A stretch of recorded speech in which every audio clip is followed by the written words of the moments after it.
Yeah, one of the things that I like to describe my work, I'm Vice President for Student Affairs and Dean of Students at University of St. Catharines, or St. Kate's, as we all know it in Minnesota. Um, but one of the things I like to say about my work is that I'm the person who thinks about all of the learning that happens, or much of the learning that happens outside the classroom for students. So, we certainly see our young college people and our older college adults have lots of opportunities where they learn content in the classroom. I think that they learn life outside the classroom, and that's what student affairs is really all about, and building community. Absolutely. I was in the production when it was indoors, and I was some random Kennedy kid. Um, And this is the only picture I could find of you. You're in the back right corner there. Absolutely. That's so great.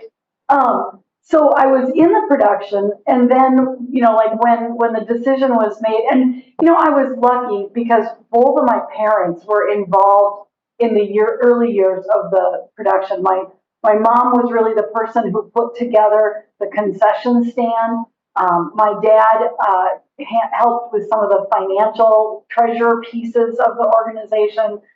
They put a lot of their heart and soul, which also then made the whole thing a family affair. My older brother acted in those early years as well.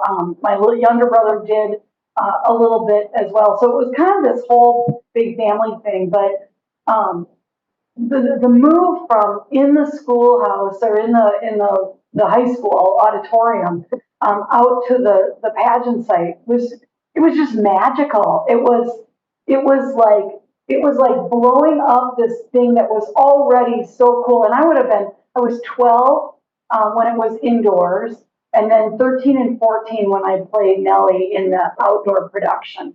And so, at that age, it felt like it was already this big, cool thing. And then when it moved outside, and the sets were just so fascinating to me. The fact that they moved, and walls came out and things opened up and sets spun, and it was like this really amazing playground to a kid who would never in a million years have been able to imagine something. And then the idea of, and it's obviously still true today, sitting on the hillside, especially when we have gorgeous Minnesota summer weather, and watching a theater production, it's just magical.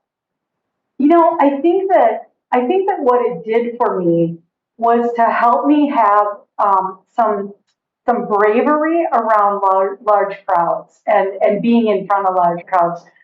While I haven't, well, I didn't go on to do acting or those kinds of things. I absolutely my entire life have have felt comfortable speaking in front of audiences and larger crowds. My job has on occasion put me in front of a television camera on something happening on one of the campuses that I work on. And when I have those moments in my life where I think, oh no, what have I gotten myself into? I need to, give this address to this, room full of maybe 1,000 people.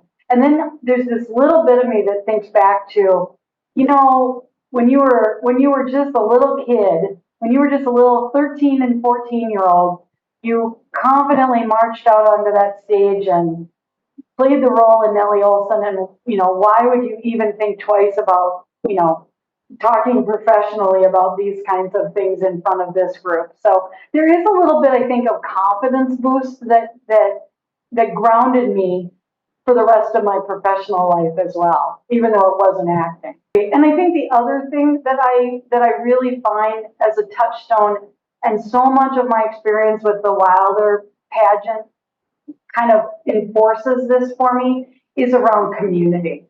And like, I think it's like especially for those of us who are fortunate enough to have grown up in Walnut Grove, and then been involved in the pageant. Like, there's just so much about the importance of community that you gain and that you understand. You watch the way, and especially in those early years, you watch the way that, you know, farmers and local people coming together to build sets, and people taking the talents and the skills that they have and raising their hands and saying, I think I can figure that out, or I think I know how to do that. I think about how many years at the Lions Club, parked cars, and, you know, you, like, just all of those things that are so central to community and small town. And even though I've lived in Norfolk, Virginia, and I lived now in Minneapolis and St. Paul, and yet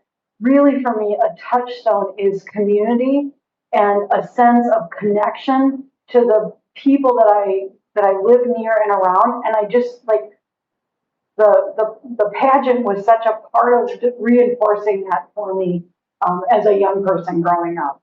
I think so. You know, I always think it takes a good year to learn your job. And so I'm just getting started on the learning my job, but man, it's a really great community. It's a really interesting slice of higher education. Women's, historically a women's college. They do have about 10% males that attend either in their graduate programs or in our college for adults. But having worked most of my career at bachelor degree only institutions, it's been really fun. You know, kind of at this point in maybe my swan song professionally of kind of having a new way of thinking about and a new population to really think through how do we support both traditional age undergraduate women, but also adult learners, as they pursue higher education. Love what I do. Love what I do. I always love that original script. And of course, you know, you cannot sit through 3 years of being in that show, with the same script all those 3 years without absolutely having it stuck in your head. And I still love that. Good evening, ladies and gentlemen, and welcome to Walnut Grove. Like, like I will never lose track of that script. You know, I would just say, Bill, that it was a phenomenal experience, and you know, like I feel so fortunate that I was able to play the role of Nellie, and you know, so many fond memories of playing Nellie and all of the people that were involved in the production at that point, and just a chance of a lifetime for a kid.